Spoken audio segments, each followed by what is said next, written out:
창세기 11장 1절부터 9절입니다. 제가 읽겠습니다. 처음에 세상에는 언어가 하나뿐이어서 모두가 같은 말을 썼다.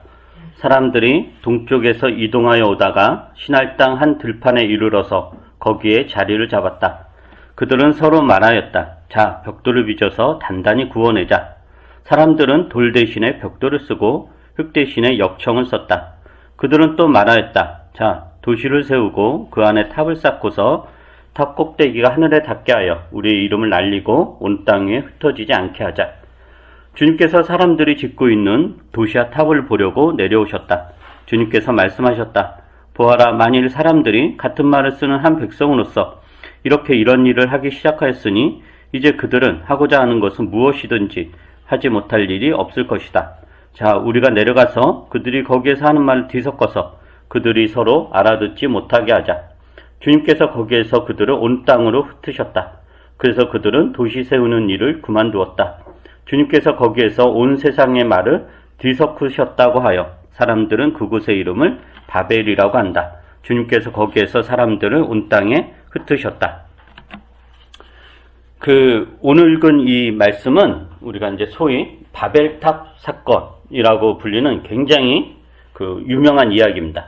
성경을 이제 잘 모르는 사람들도 바벨탑이라는 말은 이제 들어본 적이 있을 거예요. 저도 어릴 때, 제가 초등학교 때 정확하게 그 내용은 기억이 안 나는데, 그 바벨탑이란 그런 SF 같은, 세상의 어떤 종말, 그런 되게 그 SF 같은 그런 만화가 있었고, 그것도 되게 이제 재밌게 읽었던 기억이 나는데, 그러니까 교회를 안 다녀도 바벨탑 이 이야기 많이 이제 들었을 거예요. 근데 이제 원래 이제 유명하면 잘 안 살피잖아요, 우리가. 잘 모르는 거는, 낯선 거는 이제 한번 어떤 건가 살펴보는데, 바벨탑 워낙 많이 들었지만, 또 그렇게 유명한 만큼 그 내용 진짜 뭔가, 이렇게 이제 살펴본 적은 별로 없는 것 같아요. 그리고 사실 바벨탑이라는 말도 사실은 이제 정확한 건 아니에요. 워낙 우리가 이제 습관적으로 부르다 보니까 저도 이제 계속 바벨탑이라고 부르긴 할 텐데, 앞으로 이제 두세 번 정도 이 본문을 좀 더 자세하게 이제 살펴보려고 합니다. 창세기 10장에 보면, 지난주 설교한 거죠. 창세기 10장에 보면 노아의 아들 셈과 함과 야벳이 있고, 그 셈과 함과 야벳의 계보가 나오죠. 그들이 후손이 누구고 누가 누구를 낳고, 그래서 셈과 함과 야벳의 후손들이 각 지역으로 흩어져서 허다한 민족들이 시작되었다. 세상으로 흩어져서 여러 민족들이 시작이 되었다라는 게 이제 10장의 이야기예요. 그리고 나서 이제 지금 읽은 이 11장의 바벨탑 이야기가 나오죠. 근데 우리가 이제 이렇게 10장, 11장 이렇게 되다 보니까 착각하기 쉬운 게 뭐냐면은 이걸 시간적 순서로, 즉 10장에 나오는 일이 있고 나서 10장에 보면 셈과 함과 야벳의 후손들이 누가 누구를 낳고 계속해서 수다한 민족들의 조상이 되고 그들이 흩어졌다는 거잖아요. 그래서 많은 민족들의 조상이 되었다라고 하는 거죠. 근데 그런 일이 있고 나서 11장이 사건이 시간적으로 있을 거다라고 생각을 하는데, 사실은 이제 그런 건 시간적 배열은 아니고, 그러니까 10장의 사건들 후에 11장의 바벨탑 사건이 있었던 것이 아니라 10장에 나오는 계보의 어느 시점에, 정확히 언제인지 모르지만 10장에 나오는 계보의 어느 시점에 바벨탑 사건이 있지 않았을까라는 생각을 우리가 하는 게 더 그게 훨씬 더 합리적입니다. 왜냐하면은 10장에 보면 셈과 함과 야벳의 후손들이 이미 흩어졌다라고 이야기하는, 세계 곳곳에 흩어졌다, 그렇게 되어 있는데 11장의 어느 시점에 다시 또 모여서 도시를 이루고자 했다. 이건 자연스럽지 않은 거잖아요. 지금 11장은 동쪽에서 이동하여 시날 땅에 이렇게 흩어지는 과정이거든요. 그런 과정 중에 일어난 사건이다라고 우리가 보면은 지금 11장에 나오는 이야기는 10장의 안에서 벌어진 한 사건이다, 이야기다라고 우리가 이야기할 수 있습니다. 그러면은 이제 지금 이 이야기가 왜 중요하냐면은 11장의 바벨탑 사건을 10장에 나오는 어느 시점에 일어난 일로 본다면 이걸 어떻게 해석할 수, 이렇게 해석을 할 수 있어요. 우선 이제 셈과 함과 야벳이 자손들을 낳으면서 점점 더 수가 부러지죠. 계속 사람들을 낳고, 그래서 수가 당연히 부러지니까 흩어지기 시작하죠. 한 곳에 다 모여 살 수가 없잖아요. 그러면서 각 민족들이 조상이 되었다라고 하는 거예요. 그런데 이렇게 흩어진다라는 것은 하나님께서 노아와 셈, 그리고 그 가족들, 그리고 모든 피조물에게 생육과 번성하고 땅에 충만하라, 땅에 편만하라, 이런 약속을 하셨잖아요. 그죠? 9장에서도 그렇고. 그래서 그런 명령이 성취되는 과정이기도 하죠. 하나님께서 아담과 하와에게, 또 노아와 그 가족들에게, 또 온 피조세계에 너희들은 땅에 충만하라, 땅에 편만하라, 생육하고 번성하라, 이건 약속이기도 하고 복주심이기도 하고 또 명령이기도 해요. 이렇게 흩어지는 것은 그러한 하나님의 약속, 복주심, 명령이 지금 성취되고 있다라는 뜻이다라는 거죠. 왜냐하면 생육하고 번성하기 위해서, 즉 땅에 충만하기 위해서는 어떻게 해야 돼요? 모여 있으면 안 되죠. 흩어져야 땅이 충만한 거 아니에요. 그렇다라고 하는 거예요. 그런데 그렇게 흩어지던 인류 중에 어떤 한 부류가 어느 시점에 그 흩어짐을 멈추고 모이기 시작하였다라는 거예요. 그게 이제 11장 이야기예요. 11장 2절에 보면 이런 이야기 했죠. 11장 2절 한번 보세요. 사람들이 동쪽에서 이동하여 오다가 라고 그래요. 그러니까 동쪽에서 이동한다라는 것은 흩어지기 위해서 이동 중인 거죠. 즉 10장에 나오는 일들이 계속 그 이야기를 하는 거예요. 그런데 이 사람들이 어디에 이제 도착을 하냐면은 시날 땅 한 들판에 이르러서 흩어지는 여정을 멈추고 거기에서 자리를 잡아요. 그리고 그곳에서 정착하기 위해 도시를 건설하고 그 중앙에 거대한 탑을 쌓죠. 그들이 이제 도시를 건설하고 중앙에 거대한 일종의 신전탑인데 그 탑을 쌓은 이유가 뭐죠? 그 사절에 탑을 쌓은 이유가 뭐예요? 이름을 날리고 온 땅에 흩어지지 않게 하자. 즉 흩어지지 않게 하려고 도시를 건설하고 탑을 쌓은 거예요. 그러자 하나님께서 흩어지지 않으려는 사람들의 시도를 막고자 어떤 조치를 취하냐면은 언어를 혼잡하게, 즉 서로 말을 못, 그러니까 이제 언어가 나누어진 거죠. 그렇게 언어가 나눠짐으로 사람들이 그것을 중단하고, 서로 말이 안 통하니까 할 수가 없잖아요. 말이 안 통하고 온 땅에 흩으셨다라는 거예요. 그게 이제 이 11장의 바벨탑 사건이 10장의 어느 시기에 일어난 일, 즉 크게 이야기하면 인류가 하나님의 명령에 따라, 복주심에 따라 막 흩어지는 과정에서 그 흩어지는 과정을 역전시키려는 시도가 있었고, 그 시도를 하나님이 개입해서 막으시고 다시 흩으셨다라는 게 이제 그 11장의 이야기다라는 거예요. 이제 이 내용을 좀 더 자세하게 살펴보면서 이런 말씀이 오늘날 우리에게 이제 어떤 의미를 가져주는지 한번 이야기를 해보도록 하죠. 이제 처음에 세상에는 언어가 하나뿐이어서 모두가 이제 같은 말을 썼다라고 그래요. 뭐 당연히 뭐 그거는 그랬겠죠. 인류가 뭐 그게 뭐지? 이 성경을 믿든지 안 믿든지 간에 상관없이 인류의 그 기원이라는 게 있을 거 아니에요. 시작이라는 게. 그러니까 처음엔 언어가 같았겠죠. 그러다가 이제 점점 이제 갈라진 거겠죠. 모두가 같은 말을 썼다. 즉 언어가 같으니까 서로 이제 의사소통하는데 별 문제가 없었던 거예요. 근데 이제 2절에 보면 한 무리의 사람들이 동쪽에서 이동하여 오다가 시날 땅 한 들판에 이르러 자리를 잡았다라고 그래요. 근데 여기서 이제 동쪽에서 이동하여 왔다라는 사람들이 누구인지는 이제 분명하지 않아요. 그러니까 모든 인류가 다 이런 건 아니고 그 중에 일부였을 것 같아요. 그러니까 10장에 여러 그 족속들이 나오잖아요. 그런 족속 중에서 몇몇 족속이지 않았을까라는 생각이 들어요. 그들은 이제 동쪽에서 이제 그 이동했다라는 거예요. 이동한 이유는 정착지는 찾기 위해서였던 거죠. 그러다가 이제 어디에 도착하냐면은 시날 땅 한 들판에 당도한다라고 그래. 여기서 이 시날 땅은 지금 어디냐? 이라크예요. 이라크. 그러니까 이제 인류 4대 문명, 그러니까 4대 문명이 어디죠? 세계사 시간 다 배웠죠. 그죠? 이집트, 그리고 중국의 항하, 그리고 인도의 겐지스, 그리고 그 페르시아. 자, 지금은 이라크에 티그리스 유프라테스 강이 있는데 거기를 중심으로 메소포타미아 문명. 이 네 가지가 인류의 이제 4대 문명이잖아요. 그죠?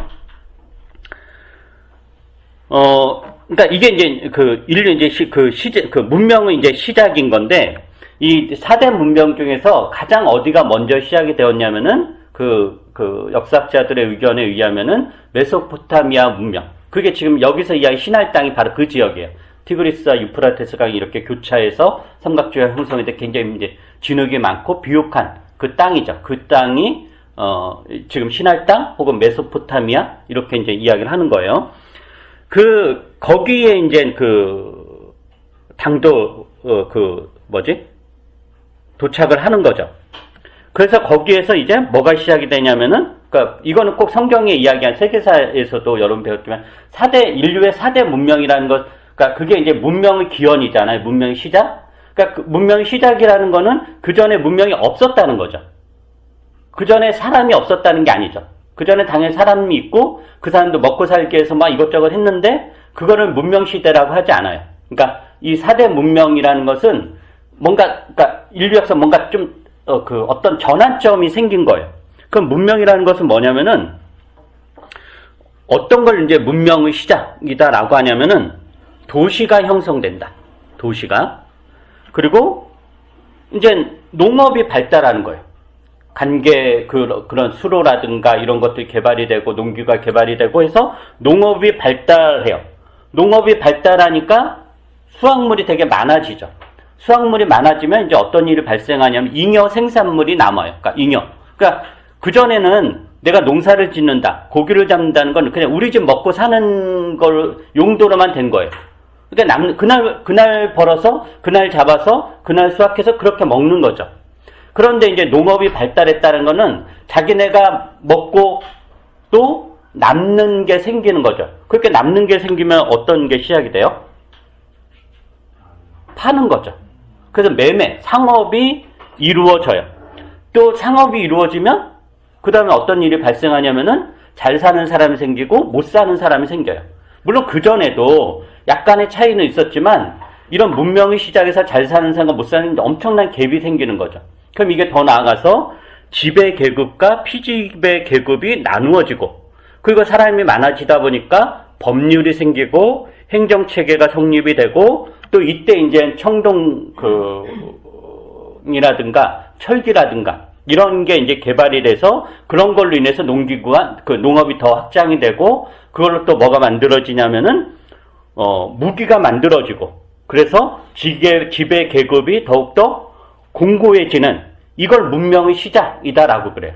그래서 인류 역사에서 이게 언제 시작이 되었냐? 네 군데. 중국의 항아 문명, 인도의 겐지스, 그리고 이집트.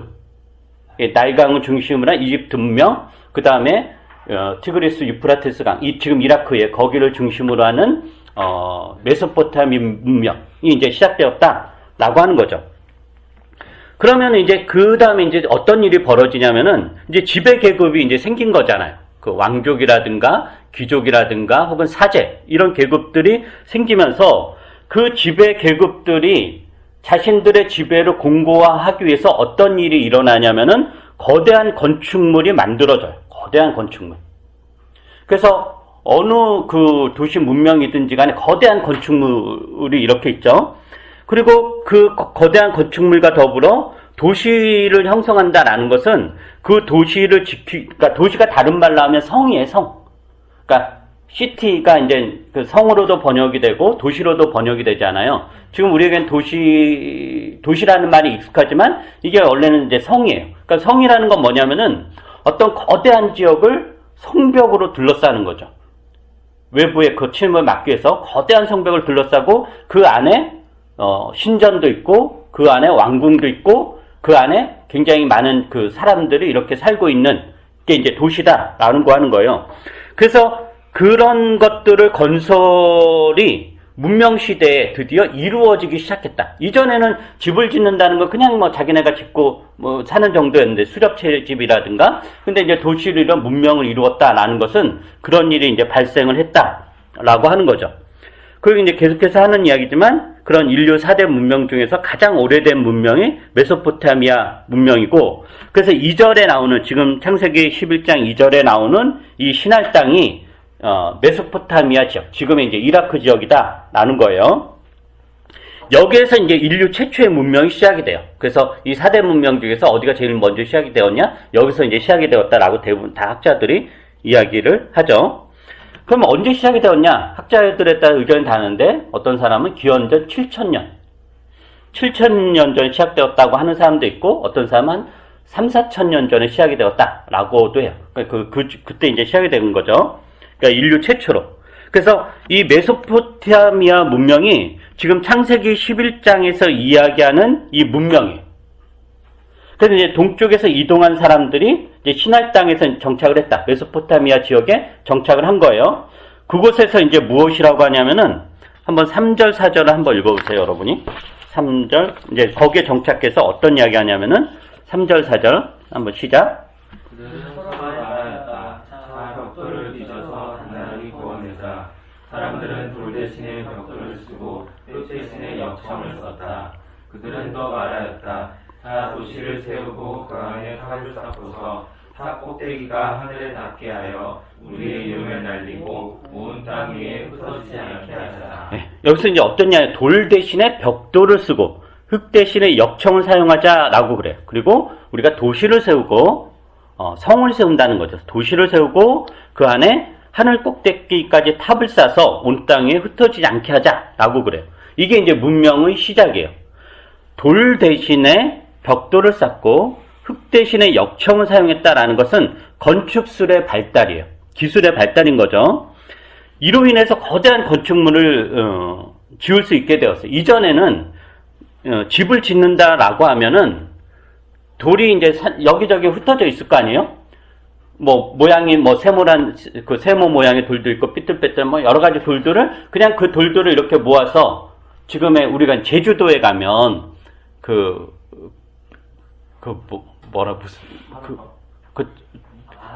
돌로 이렇게 현무암이라고 하나요? 현무암을 깎은 게 아니다. 그냥 막 널려져 있는 거를 이렇게 이어서 이렇게 이제 이렇게 만든 거잖아요.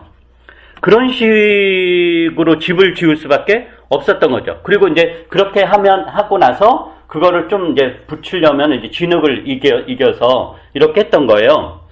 근데 이제 그렇게 하면은 이제 그냥저냥 이제 우리가 살아갈 수 있죠. 내 집 정도는 질 수 있는데, 그런 식으로는 높은 건물을 지을 수가 없죠. 금방 무너지니까.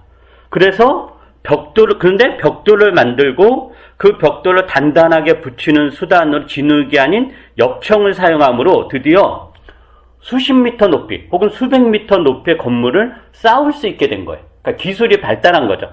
그래서 창세기 저자는 이런 기술의 발달로 인한 문명의 시작을 돌에서 벽돌, 흙에서 역청의 변화, 이런 단어로 이제 표현을 하는 거예요.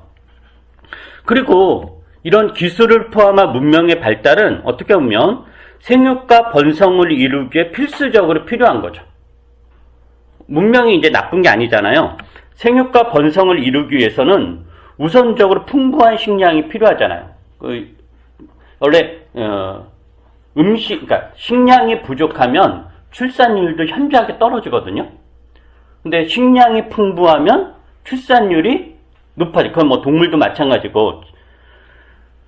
그래서 이 생육과 번성을 이루기 위해서는 풍부한 식량이 필요한데, 이 풍부한 식량을 위해서는 농업기술이 발달해야 되고, 그래서 이때 이제 문명이 시작하면서 농업기술의 발달로 대단히 농사가 가능하게 되었고, 이로 인해서 수많은 사람들이 안정적으로 먹거리를 확보하게 되었고, 또 이러한 안정적인 먹거리 확보는 출산율 증가로 이루어지고, 그래서 인구는 점점 늘어나. 이게 이제 문명의 혜택인 거죠.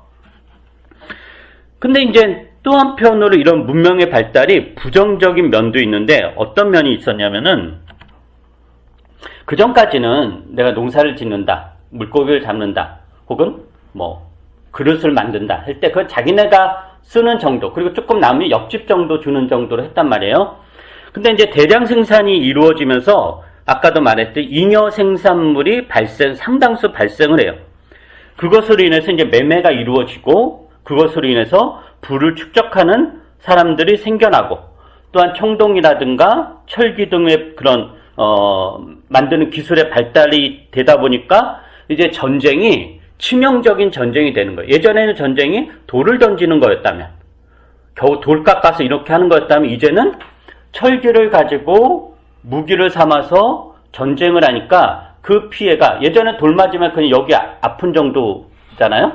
근데 이제 철기로 찔리니까 죽는, 그러다 보니까 각 부족 간의 전쟁이 활발하게 일어나고, 작은 부족들을 계속 통합하니까 강력한 이제 정치 지도자가 출현을 하죠. 그래서 이제 어떤 식이 되냐면, 그 전까지는 굉장히 평등한 관계였다. 물론 그 전에도 뭐 약간의 우열의 관계도 있었지만은, 이 문명의 시대와 그 전 시대의 이 사람들과의 관계는 완전히 전환점이 일어난 거예요. 완전히 불평등한, 즉 지배하는 사람이 있고 지배받는 사람이 생긴 거죠. 드디어 문명 시대에 계급 사회가 되는 거예요. 사회가 계급 사회. 그래서 왕족이 생기고 귀족이 생기고 군인이 생기고 평민이 생기고 사제들, 노예, 이런 다양한 계급이 피라미드 구조로 만들어져요. 그게 이제 문명 사회예요. 그리고 그러한 사회는 기본적으로 착취로 이루어지는 사회다라는 거죠. 착취로. 다른 민족을 정복해서 그 민족의 재산을 빼앗고 부를 축적하고 다른 민족을 노예로 삼아서 더 큰 부를 이루고, 또 같은 민족이어도 일부 그 계급이 이제 세습이 되는 거니까, 왕족은 영원히 왕족이고 귀족은 영원히 귀족이고 사제는 영원히 귀족이고 평민이나 노예는 영원히 평민이 되는 그런 사회, 즉 굉장히 진짜 약육 강식의 사회가 된 게 이제 문명 사회다라는 거예요. 그런데 이런 사회가 강압적으로만 이루어졌는가라는 거죠. 강압적으로. 즉 권력을 가진 사람들이 어떤 폭력적인 힘을 동원해서 사람들 꽉 누르면서 이 피라미드 구조의 사회를 지속시켰는가? 그건 아니다라는 거. 왜냐면 그건 불가능해요. 왜냐면 그런 사회는 얼마 못 가요. 그러니까 그 사회가, 그런 피라미드 구조가 굳건하게 이루어지기 위해서는 그 밑바닥에 사는 사람들이 자신들의 처지나 운명을, 자신들의 어떤 환경을, 즉 영원히 노예로 사는, 쉬지 않고 밤낮으로 일해도 그거를 자기들의 것을 취하지 못하고 다 갖다 바쳐야 되는 어떤 이 구조를 편안하게 받아들여야 그 사회는 유지가 돼요. 그럼 이제 그게 어떻게 되냐면은, 사절에 보면 도시를 세우고 그 안에 탑을 쌓고서 탑 꼭대기 하늘에 닿게 하자라고 그래요. 아까도 얘기했듯 도시는 다른 말로 하면 성이에요. 거대한 성이에요. 그 도시를 건설하기 위해서는 엄청난 자원과 노동력이 동원되어야 돼요. 겨우 수천 명의 사람들이 며칠 뚝딱거려가지고 만들 수 있는 게 아니라 수십 년의 세월 동안 수만 명의 사람들이 밤낮으로 쉬지 않고 동원돼서 일을 해야 완성할 수 있는 규모예요. 그 사절에 이야기하는 탑이, 이제 우리가 흔히 이야기하는 바벨 탑이 지금이 어디냐면은, 이라크 메소포타미아 문명이 이루어졌던 그 지역에 보면은 지구라트라는 거대한 신전이 있어요. 지금 제 이야기 다 네이버에 찾으면 나와. 이집트에는 이제 피라미드라는 거대한 그런 건축물이 있고, 마야나 아즈텍 문명에도 엄청나게 상상을 초월해서 거대한 그런 신전들이 있어요. 그 지구라트라는 이제 이라크 지역에 있는 그 신전을 이제 지구라트라고 부르는데, 이게 바로 창세기 11장에 나오는 바벨탑이에요. 이 지구라트가. 크기가 이제 엄청나요. 지금 남아있는 것 중에서 제가 잘 찾아보니까 가장 잘 보존된 지구라트가 이라크 어느 지역에 있냐면은 타랄 무카이 야루라는 지역에 있대요. 근데 그게 지금 그게 이제 성경에 어디냐면 우르예요. 우르. 우르 하면 기억나시는 분 있어요? 우르. 그렇죠. 아브라함이 고향이 어디냐? 갈대아 우르였어요. 그 우르에서 이제 떠난 거잖아요. 지금 이제 그러니까 이라크의 지금 우르라는 그 지역인데, 거기에서 이제 가장 잘 보존된 그 지구라트가 있고, 그리고 가장 큰 거는 초가잠빌이라는 이라크 지역에 있는데 그 크기가 길이가 각각 정사각형인데 각각 102m. 그러니까 길이 넓이 이게 이제 102m고 높이는 24m인데 지금 남아 있는 게 24m지 다 파괴가 됐으니까 실제는 뭐 50m 이상, 뭐 100m 이상이었을 거다라고 학자들이 그 이야기를 해요.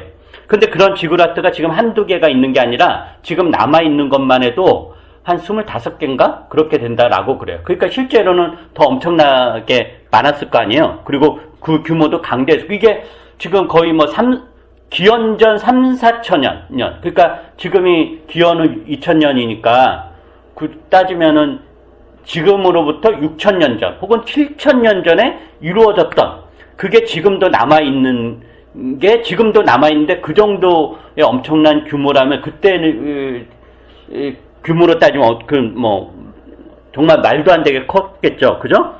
그럼 이제 그런 거대한 건축물들 어떻게 짓는가? 로봇이 짓나? 동물이 짓나? 아니다라는 거죠. 사람들이 짓는 거죠. 수많은 사람들이 자발적 혹은 비자발적으로 동원돼서 수십 년 세월 동안 밤낮을 가리지 않고 뼈 빠지게 일하면서 세운 거예요. 그렇다면 얼마나 많은 노예들이 있었겠어요. 지배계급이 자기들 손으로 벽돌 만들고 하진 않았을 거 아니에요. 그 사람들 명령만 했을 거고, 그리고 인구수로 비례하면 지배계급이 전체 인구의 한 1%, 5% 정도라면 나머지는 다 피지배계급이었을 거 아니에요? 그 피지배계급들이 그러니까 거의 90%의 피지배계급들이 10%의 지배계급들의 명령에 따라서 밤낮 없이 그 노예처럼 그 노동을 해가지고 그 엄청난 건축물을 만든 거잖아요. 그죠?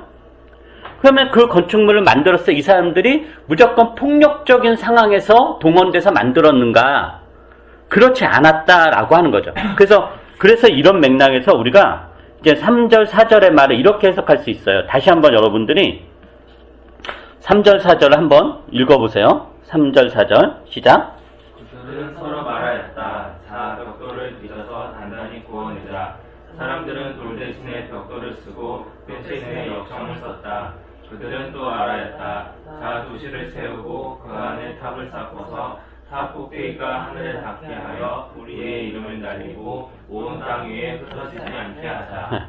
이게 이제 얼핏 읽으면 그냥 서로 이제 사이좋게, 그러니까 신할 땅에서 그러니까 동쪽에서 누르라 그러면서 이렇게 막 이동하여 오다가 신할 땅이 이르러서 여기 너무 좋은 땅이다. 우리 여기서 서로 정착하고 같이 이제 즐겁게 일하자. 이렇게 건물 짓자. 이렇게 생각을 할 수가 있는데 그런 게 아니라 지금 제가 이야기했던 맥락에서 해석을 하면 3절, 4절은 어떤 내용이 되냐면은 지배 계층의 프로파간다. 즉 선동이라고 볼 수 있는 거예요.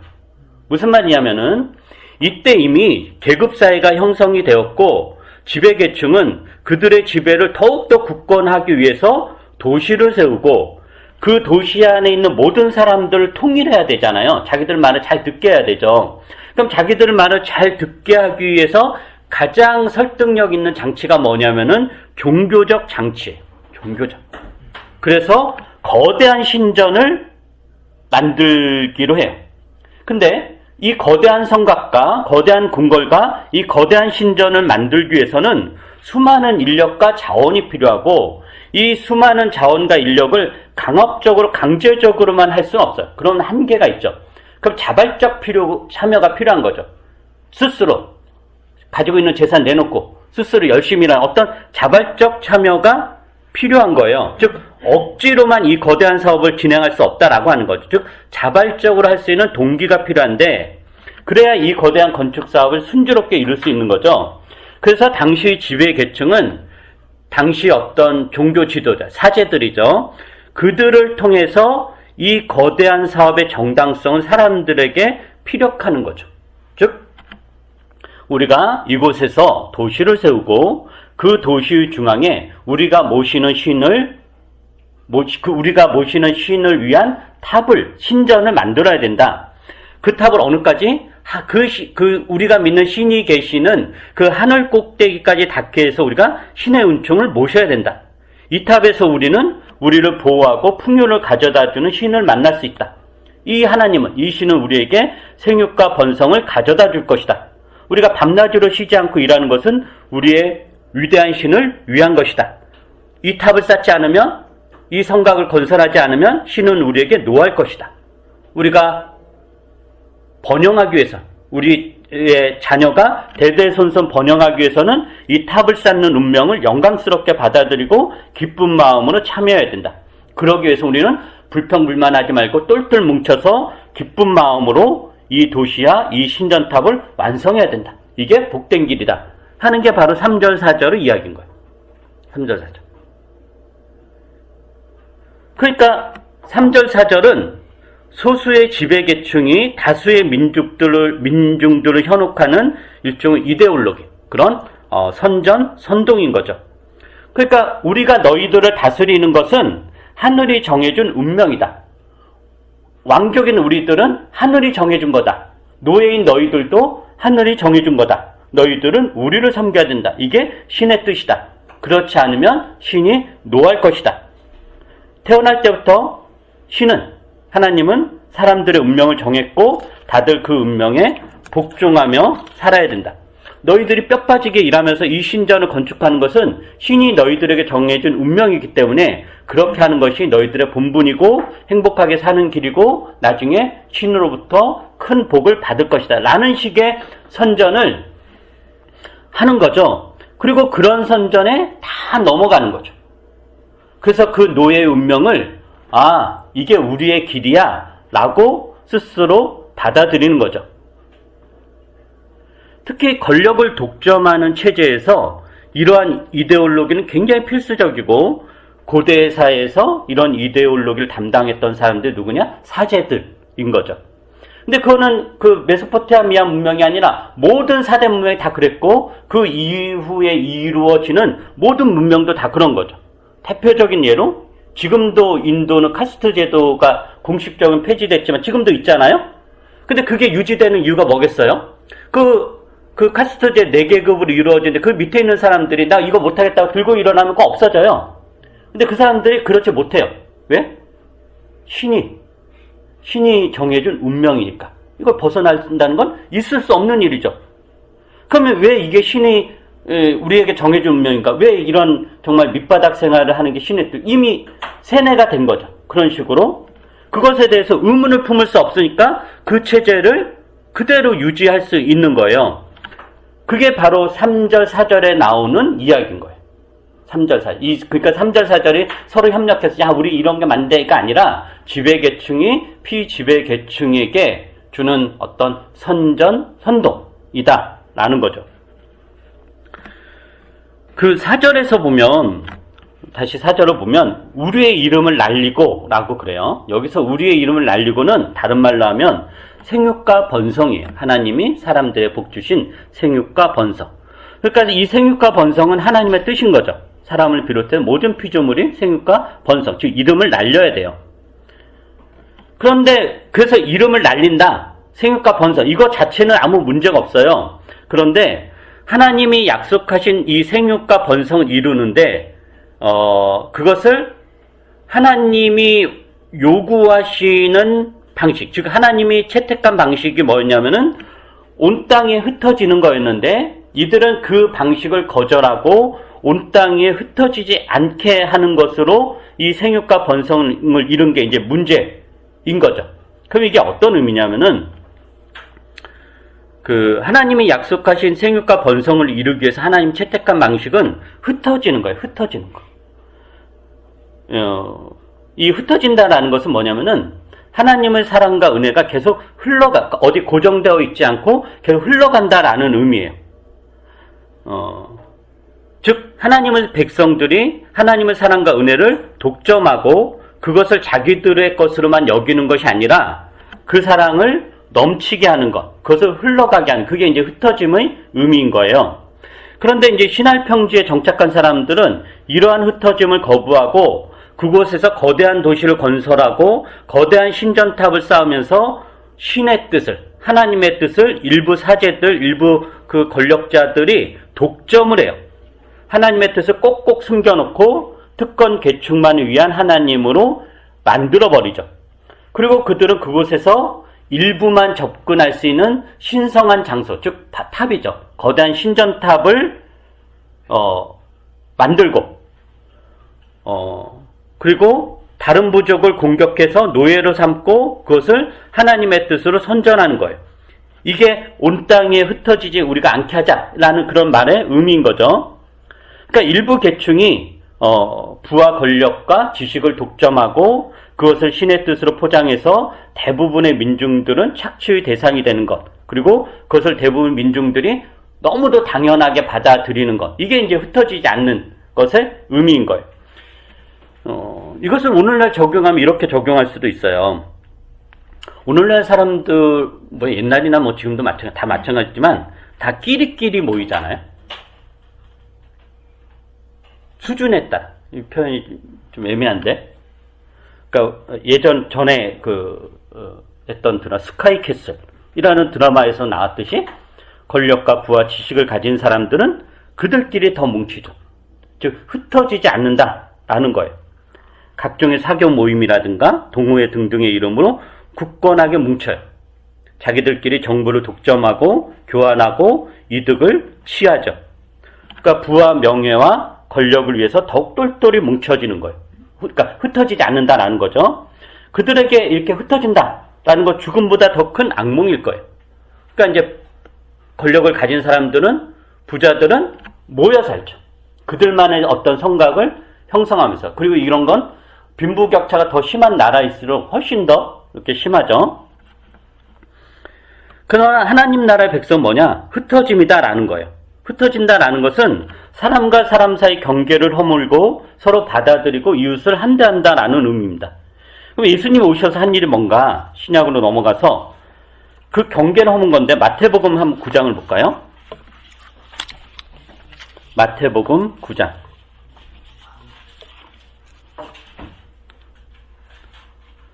마태복음 9장 9절부터 13절을 여러분이 한번 다 같이 찾으셔서 한번 읽어보시기 바랍니다. 마태복음 9장 9절부터 13절 시작. 예수께서 거기에서 떠나서 길을 가시다가 마태라는 사람이 세간에 앉아있는 것을 보시고 말씀하셨다. 나를 따라오너라. 그는 일어나서 예수를 따라갔다.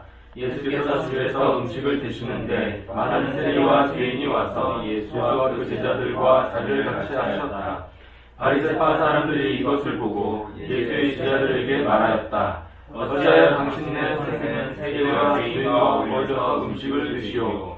예수께서 그 말을 들으시고서 말씀하셨다. 건강한 사람에게는 의사가 필요하지 않나 병든 사람에게는 필요하다. 너희가 가서 내가 바라는 것은 자비요 희생제물이 아니라 하신 말씀이 무슨 뜻인지 배워라. 나는 의인을 부르러 온 것이 아니라 죄인을 부르러 왔다. 네, 그 바리새파 사람들은 당대에 율법을 독점해서 하나님 말씀을 그들이 가장 잘 안다고, 그리고 가장 잘 지킨다고 했던 그 유대의 한 종파였습니다. 굉장히 영향력이 컸죠.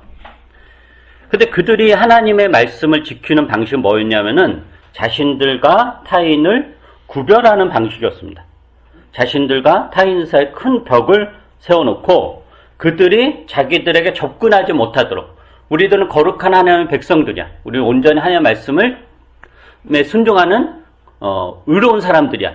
그러나 너희들은 죄인들이고 지옥에 갈 자식들이고 악마의 자식들이야.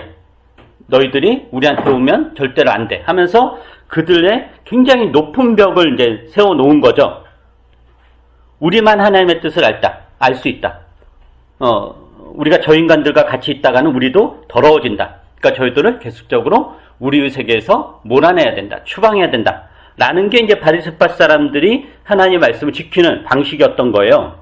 근데 예수께서 하신 일이 뭐였냐? 그들이 그토록 꺼려했던 세리와 죄인들. 여기서 세리는 이제 그 당시 그 로마의 그 세무 업무를 맡았던, 그러니까 세금을, 그러니까 그 오늘날로 이야기하면 이제 세무서 근무하는 사람들인데, 지금이야 뭐 세무서 근무하는 게 뭐 그 당시에는 굉장히 모두가 경멸하는 그런 이제 직업이었어요. 근데 그렇게 이제 사람들, 바리새파에서 경멸하던 세리와 죄인들을 그러니까 예수님이 같이 어울렸다는 거예요.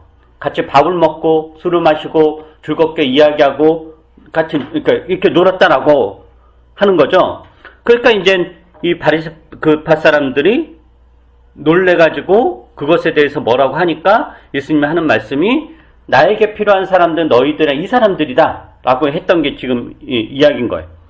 그러니까 바리새파 사람들은 그들끼리 똘똘 뭉쳐서 흩어지지 않는 거죠. 아주 똘똘 뭉치는 거. 그리고 똘똘 뭉쳐서 거기에 그 누구도 들어오지 않는 거라면은 예수님은 그 경계와 벽을 허문 거. 저 어떻게 보면 흩어진 거예요. 흩어진 거. 또 하나 이제 마지막으로 하나 보면 에베소 2장에 보면 이런 이야기가 나옵니다. 에베소서 2장 한번 보세요. 에베소서 2장 14절부터 16절을 여러분이 한번 읽어보세요. 에베소서 2장 14절부터 16절 시작. 그리스도는 우리의 평화이십니다. 그리스도께서는 유대 사람과 이방 사람이 양쪽으로 갈라져 있는 것을 하나로 만드신 분이십니다. 그는 유대 사람과 이방 사람 사이를 가르는 담을 자기 몸으로 허무셔서 원수된 것을 없애시고 여러 가지 종으로 된 계명의 율법을 폐하셨습니다. 그분은 이 둘을 자기 안에서 하나의 새 사람으로 만들어서 평화를 이루시고 원수된 것을 십자가로 소멸하시고 이 둘을 한 몸으로 만드셔서 하나님과 화해시키셨습니다. 네. 높은 성벽을 쌓고 그들만의 세계를 구축하고 자신들 바깥의 세계를 서로 적대시하던 세상에서 예수께서 하신 일이 뭐냐? 그 높은 성벽, 즉 담을 허무셨다. 그것을 당신의 몸으로 허무셨다. 라고 그래요. 그래서 그들끼리 똘똘 뭉쳐서 타자를 적대시하던 그 행태를 없애시고 뭘 이루셨냐? 평화를 이루셨다라는 거예요. 그러니까 예수께서 이루신 평화는 유대인들끼리만의 평화, 이방인들끼리만의 평화가 아니라 그들 사이에 놓여있던 그 벽, 높은 성벽, 그거를 허무시고 그들을 하나가 되게 해서 평화롭게 하셨다라는 거죠. 이게 그리스도가 하신 일이다라는 거예요. 그래서 이런 맥락에서 우리 교회가 흩어짐의 방식으로 하나님의 뜻대로 살려고 하는지 아니면 흩어지지 않는 방식으로 하나님의 뜻대로 살려고 하는지 혹은 여러분 각자의 삶이 오늘 말씀에 비춰서 어떠한지 이런 것들을 한번 진지하게 고민하고 돌이킬 것이 있으면 돌이키고 여러분의 삶을 다시 한번 돌아보시기를 부탁드립니다. 기도하겠습니다.